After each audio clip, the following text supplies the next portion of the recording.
This is my phone. After about a year of continuous and relatively heavy use, despite this number of charge cycles, the battery health is still the same. Not a single percentage of battery health has decreased. I want to tell you exactly what measures I took myself during this past year. These things I'm about to mention are also useful for Android users, so you should all watch until the end.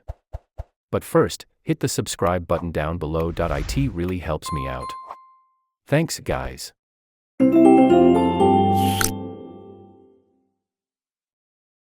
Now, you've probably heard of the 20/80ths rule, but the core idea is not to let your phone fully discharge or charge it all the way up to 100%. For example, I plug my phone in when it reaches 10 to 15%, and I disconnect it from the charger at 95%. This helps my phone hold a charge for a longer duration, meaning I charge it less frequently, which is one of the factors that preserves my battery health, and I've essentially followed the 20/80 rule.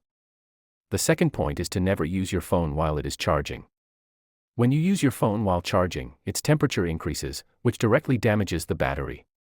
The next point is that your Type-C port may get damaged, and this issue will also harm your phone's battery in the future.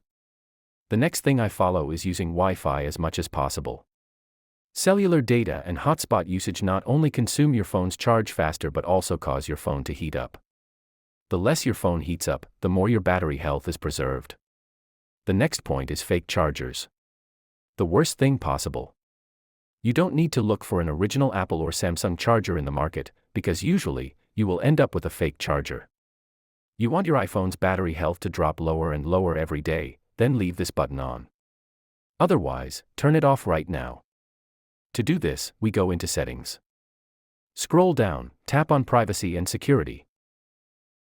Scroll all the way down, tap on Analytics and Improvements.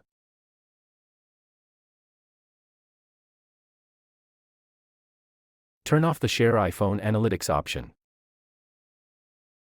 Turn off the Improve Siri and Dictation option.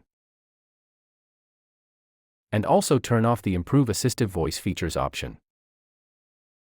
Be sure that by doing this, your battery will last longer, and your battery health will not be jeopardized. So, unless that is an essential apps that you use all the time and you really want, I would recommend finding the ones that are draining your battery life and then deleting them. I hope this helps. Again, if this helped you, that's it, and of course I hope you enjoyed this short little video. If so, please leave a thumbs up. If you know any other tips and tricks, please let me know in the comments below, and don't forget to subscribe to our channel for more similar videos, and then I'll see you again in the next video. Until then, take care.